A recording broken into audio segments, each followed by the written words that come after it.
माझ्या महाराष्ट्रातील बांधवांनो, भगिनींनो आणि मातांनो, नमस्कार. जय महाराष्ट्र. बऱ्याच दिवसांनंतर किंवा बऱ्याच महिन्यांनंतर आपण भेटतो आहोत. पहिल्यांदाच एक खुलासा करतो की आजच्या माझ्या या फेसबुक लाईव्ह नंतर काही जण टीका करतील किंवा टिप्पणी करतील की मुख्यमंत्र्यांचा चेहरा पडलेला होता, त्यांचा आवाज असा भारदस्त किंवा नाकातला येत होता. तर साहजिकच आहे, त्याला कारण आजच सकाळी माझी जी कोविड टेस्ट केली ती कोविड टेस्ट पॉझिटिव्ह आलेली आहे.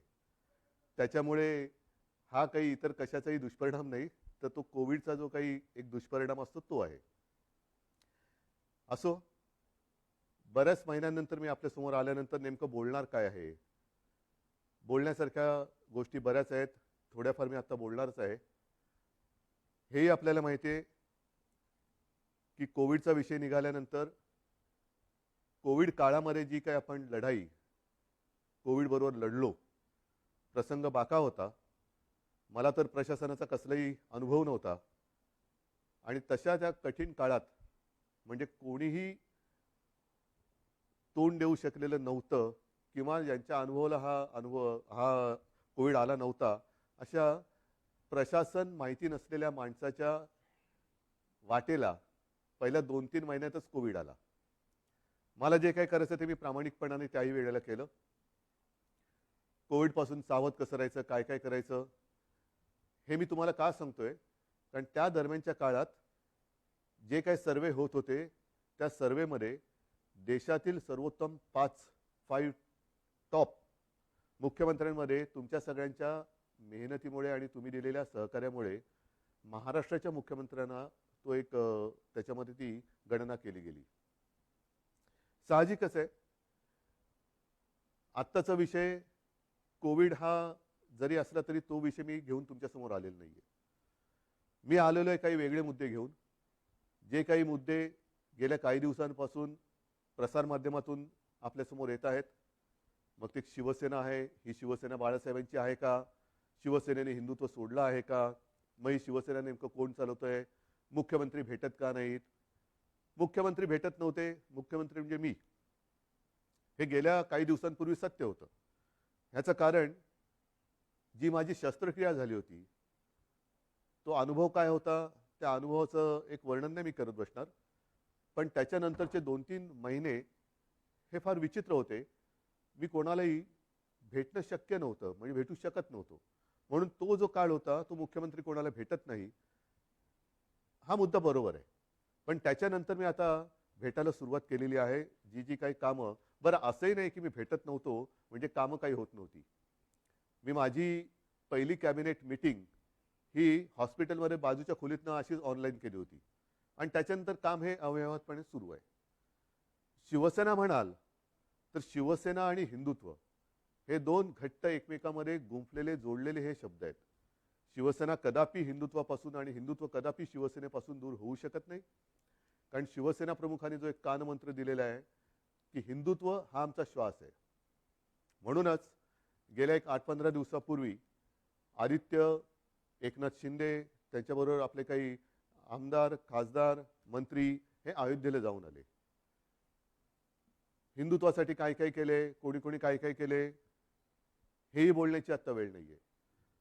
पण हिंदुत्वाबद्दल मी विधानसभेत, विधिमंडळात बोलणारा कदाचित पहिला मुख्यमंत्री असेल. मग नेमकं झालंय काय, ही शिवसेना कोणाची आहे? काही जण असा आरोप करतायत की किंवा असं भासवण्याचा प्रयत्न करतायत की आता काय बाळासाहेबांची शिवसेना राहिली नाही. ठीक आहे ना, बाळासाहेबांची शिवसेना आणि आत्ताच्या शिवसेनेत फरक काय नेमका? असं काय मी नेमकं केलेलं आहे की शिवसेना ही बाळासाहेबांच्या विचारापासून दूर जात चाललेली आहे? त्यावेळेला जे विचार होते तेच आपण पुढे नेत आहोत. बरं, त्याच्यानंतर म्हणजे आपल्यातून बाळासाहेब 2012 साली गेले. 2014 साली आपण एकाकी लढलो होतो. तेव्हाही आपण हिंदूच होतो, आत्ताही हिंदूच आहोत, उद्याही हिंदूच राहणार आहोत. मुद्दा, विचार हा तोच राहणार आहे, तोच असणार आहे. पण 2014 साली सुद्धा जी लढलेली शिवसेना होती आणि जिने एकट्याच्या ताकदीवरती प्रतिकूल परिस्थितीत 63 आमदार निवडून आणले आणि ते 63 आमदार आल्यानंतर त्यातले काही नंतर जे मंत्री झाले, ती सुद्धा शिवसेना बाळासाहेबांच्या नंतरची शिवसेना होती. आणि त्याच्यानंतरची आत्तापर्यंतची वाटचाल म्हणजे मग मी आता गेली 2.5 वर्ष मी स्वतः मुख्यमंत्री आहे.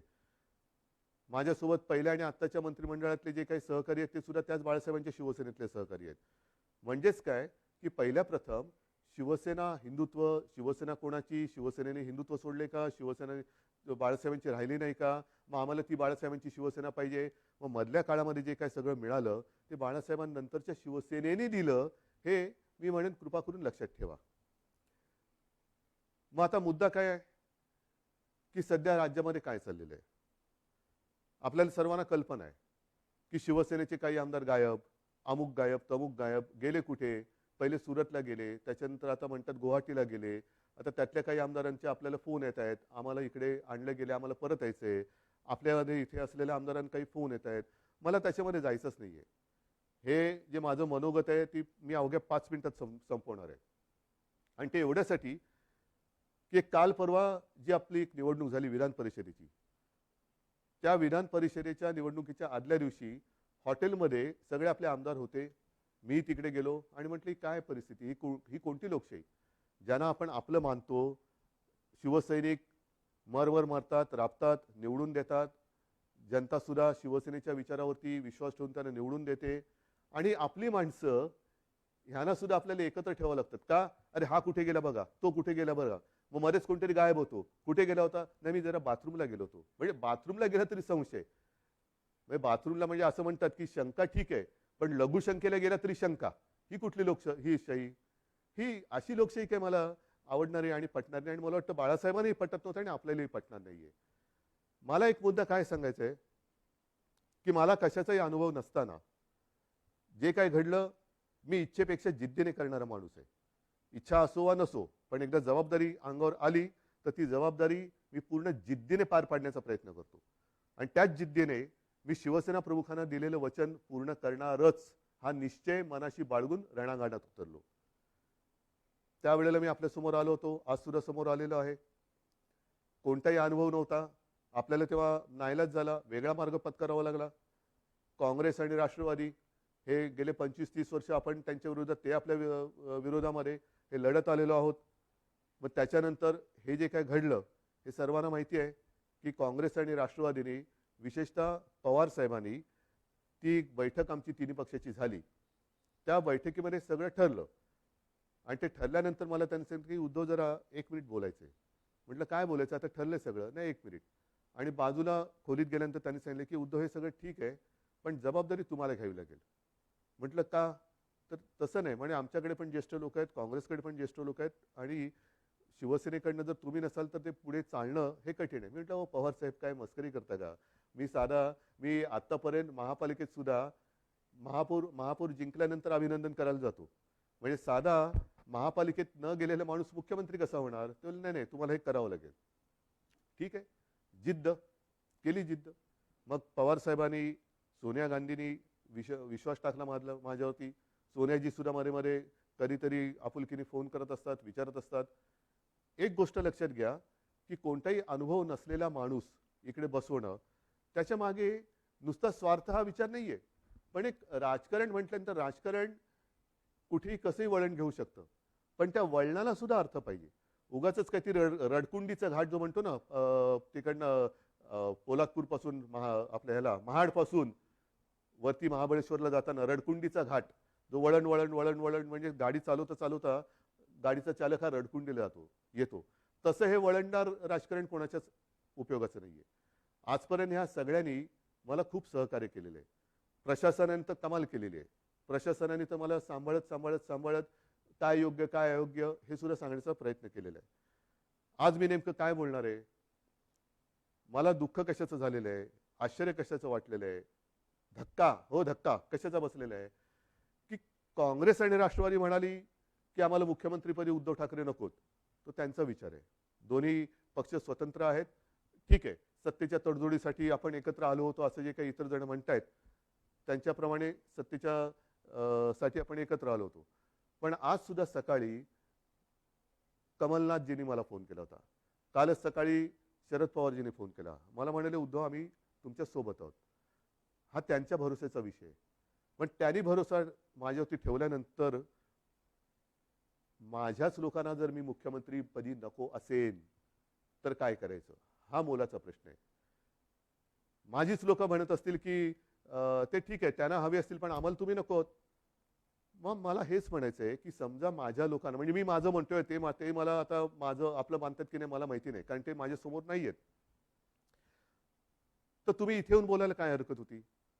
सुरतला जाऊन बोलण्यापेक्षा आणखीन कुठेतरी जाऊन बोलण्यापेक्षा सरळ समोर यायचं आणि सांगायचं की उद्धवजी तुम्ही कारभार करायला नालायक आहात.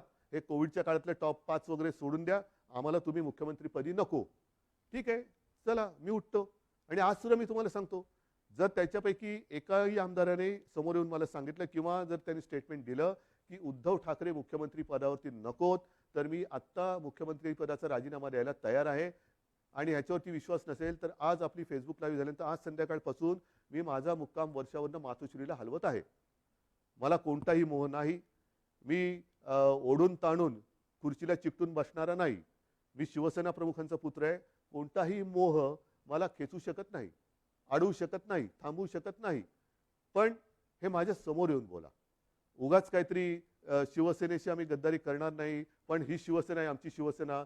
कशाला तुम्ही हे करताय? या सगळ्या करण्यावरनं नुकसान कोणाचं होतं आहे? एक जी गोष्ट आपण लहानपणापासून ऐकत आलेलो आहोत, कुऱ्हाडीचा दांडा गोतास काळ, तीच परिस्थिती ही आहे. ती काही जणांना ही म्हण माहिती आहे, पण त्या म्हणीमागची गोष्ट नाही माहिती आहे. ती गोष्ट अशी आहे की एकदा एका जंगलामध्ये एक लाकूड तोड्या झाड तोडत होता. म्हणजे त्याच्या कुऱ्हाडीचे घावच घालत होता. सगळे पक्षी त्याच्यावरती राहणारे हे कासावीस झाले की आपला आसरा असलेले हे झाड आता तुटणार, कोलमडून पडणार. पण त्याहीपेक्षा हे घाव घालत असताना या झाडाला वेदना किती होत असतील. म्हणून ते पक्षी त्या झाडाशी बोलायला लागले. आपल्याला निसर्गाची भाषा येत नाही, पण निसर्ग एकमेकाच्या भाषेत बोलत असेल. तर पक्षी त्याच्याशी बोलायला लागले झाडाला की दादा तुला खूप दुखत असेल ना रे, खूप वेदना होत असतील ना रे, की तुझ्यावरती हे कुऱ्हाडीचे घाव पडतायत. झाडाने काय उत्तर द्यावं की मला वेदना होत आहेत, दुःख होतंय, पण ते घाव पडतात म्हणून होत नाहीये. तर हा लाकूड तोड्या ज्या कुऱ्हाडीने घाव घालतोय त्या कुऱ्हाडीचं लाकूड हे माझ्या फांदीचं लाकूड आहे, त्याच्या मला वेदना जास्त होत आहेत, त्याच्या वेदना जास्त होत आहेत. हेच आज चाललेलं आहे, हेच आज चाललेलं आहे. कुऱ्हाडीचा दांडा हा आपला जे गोतास काळ म्हणजे आपली जी राजकारणातली जन्मदात्री आहे शिवसेना आहे, तिच्यावरती तिचंच लाकूड वापरून घाव कोणी घालू नका. या समोर बसा, मी देतो राजीनामा. चला मी तुमच्या हातामध्ये आज मी माझ्या राजीनाम्याचं पत्र तयार करून ठेवतो आहे. जे आमदार गायब आहेत किंवा त्याने गायब केलेलं आहे त्यांनी यावं आणि माझ्या राजीनाम्याचं पत्र घेऊन राजभवनमध्ये जावं. मी का नाही जात? कारण मला कोविड झालंय. त्यातून राज्यपाल महोदय म्हणाले की उद्धवजी को खुद को आने दो, चलो मैं भी आने के लिए तैयार हूं. मी यायला तयार आहे. म्हणून मी पुन्हा एकदा सांगतोय की ही कुठेही आगतिकपणा नाही, हा कुठेही अगदी लाचारीचा प्रसंग नाही किंवा मजबुरी तर अजिबात नाहीये. कारण आजपर्यंत अशी अनेक आव्हानं बिनसत्तेची आपण पेललेत. हे काय मोठं आव्हान आहे? काय होईल जास्तीत जास्त? परत लढू. जोपर्यंत माझ्यासोबत शिवसेना प्रमुखांनी जोडून दिलेला सारा शिवसैनिक आहे तोपर्यंत मी कोणत्याही संकटाला भीत नाही. मी आव्हानाला सामोरा जाणारा माणूस आहे. त्याच्यामुळे कोणतेही आव्हान हे घाबरून त्याला पाठ दाखवणारा नाहीये. हे जसं मी मुख्यमंत्री पदासाठी बोलतोय तसंच मी आज माझ्या शिवसैनिकांना सुद्धा आवाहन करतोय. कारण का तर ही शिवसेना बाळासाहेबांची शिवसेना राहिली नाही असं काही जे आरोप करतायत त्याला सुद्धा माझ्याकडे उत्तर आहे. ज्या शिवसैनिकांना असं वाटत असेल की मी शिवसेनेचं नेतृत्व करायला नालायक आहे, चला मला सांगा, मी हेही पद सोडायला तयार आहे. मी शिवसेना पक्षप्रमुख पद पण सोडायला तयार आहे. पण हे सांगणारा विरोधक नाही. नाहीतर असे फडतूस लोक खूप आहेत. त्यांच्या सांगण्यावरनं किंवा त्यांच्या त्या काय ते ट्रेंडिंग ट्रोलिंग ट्विटर फिटर ह्याच्यासाठी मी काय त्यांना मी बांधलेलं नाहीये. मी माझ्या शिवसैनिकाला बांधलेलं आहे. आणि शिवसैनिक सुद्धा या भानगडीत पडणारा नाहीये. कारण तो फेस टू फेस संकटाला सामोरं जाणारा शिवसैनिक आहे. म्हणून त्यांनी सांगावं मी दोन्ही पदं सोडायला तयार आहे. पण मी मुख्यमंत्रीपद सोडल्यानंतर जर शिवसेनेचा मुख्यमंत्री होत असेल मला आनंदाने मान्य आहे. पण त्याही पलीकडे जाऊन केवळ मी मुख्यमंत्री नको, दुसरा कोणी असला तरी चालेल, पण शिवसेनेचा म्हणजे उद्धव ठाकरे मुख्यमंत्री नको, दुसरा कोणी चालेल, चला तेही मला मान्य आहे. पण एकदा मला समोर येऊन सांगा. हे इकडून तिकडून नाही, आमचं तुमच्याबद्दल काहीच म्हणणं नाहीये. पण तसं नसेल तर जोपर्यंत मी खुर्ची अडवून ठेवले तोपर्यंत काय होणार? काहीच होणार नाही. म्हणून एकदा ठरवूया, तुम्ही या किंवा तिकडनं फोन करा आणि सांगा की तुमचं आम्ही फेसबुक लाईव्ह पाहिलं, चॅनलच्या माध्यमातून पाहिलं, फेसबुकच्या माध्यमातून पाहिलं. आम्हाला तिकडे यायला संकोच वाटतो, पण तुम्ही म्हणालात त्याच्याप्रमाणे तुम्ही आम्हाला नकोत. हे स्पष्ट सांगा. मी या क्षणाला मुख्यमंत्रीपद सोडायला तयार आहे.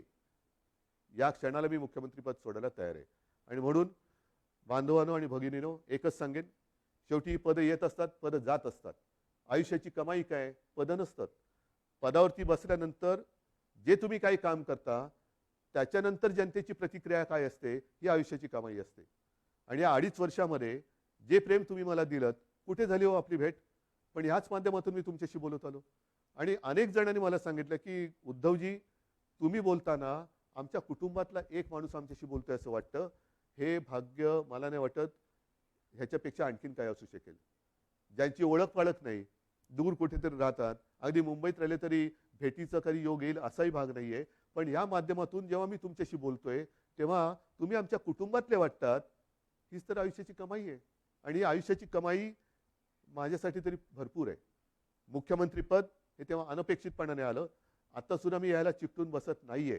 जर तुम्ही सांगाल, मी आत्ता त्याच्यावरनं पायउतार तयार आहे. आणि हे माझं नाटक नाही, अजिबात नाटक नाही. कारण नाहीतर म्हणतील की काय हे असं करायचंच होतं. नाही, मला काय म्हणायचंय की तुम्ही संख्या किती कोणाकडे आहे हा गौण आहे विषय माझ्याकडे. शेवटी ही जी काही लोकशाही आहे त्या लोकशाहीमध्ये संख्या ज्यांच्याकडे अधिक असते तो जिंकतो. मग ती तुम्ही संख्या कशी जमवता? प्रेमाने जमवता, जोर जबरदस्तीने का धमक्या दटवण्या देऊन जमवता? हे नगण्य असतं. पण समोर उभी केल्यानंतर डोकी मोजली जातात आणि अविश्वास ठरव मंजूर किंवा अमंजूर होतो. मला मी ज्यांना माझे मानतो त्यांच्यापैकी किती जण तिकडे गेलेत, किती जण माझ्या विरुद्ध मतदान करतील? नाही. एकाने जरी माझ्या विरुद्ध मतदान केलं तरी ते माझ्यासाठी लाजिरवाणी गोष्ट आहे. आणि म्हणून मला हे एकही मत माझ्यावरती त्यांना अविश्वास ठराव दाखवण्याची वेळ येऊ नये म्हणून त्यांनी मला सांगावं. मी कुठेही त्या नावाचा उच्चार करणार नाही, वाच्यता करणार नाही. तुम्ही सांगा मी मुख्यमंत्रीपद सोडलं, बस. ह्याच्यावर आणखीन काय सांगू? मी माझं मन घट्ट करून तयारीने बसलेलो आहे. मात्र बांधवांना आणि भगिनींना एकच सांगेन की जे प्रेम तुम्ही आजपर्यंत दिलं, उद्या मी सांगितलेलंच आहे की मुख्यमंत्रीपदी माझी राहायची अजिबात इच्छा नाही. पण त्याच्यानंतर सुद्धा जेव्हा जेव्हा आपली भेटगाठ होईल ती मात्र जसा मी फिरत जाईन तशी प्रत्यक्ष होईल. तेव्हा मात्र तुम्ही हे दाखवत असलेलं प्रेम हे सदैव असंच कायम ठेवा एवढीच विनंती करतो. धन्यवाद. जय हिंद, जय महाराष्ट्र.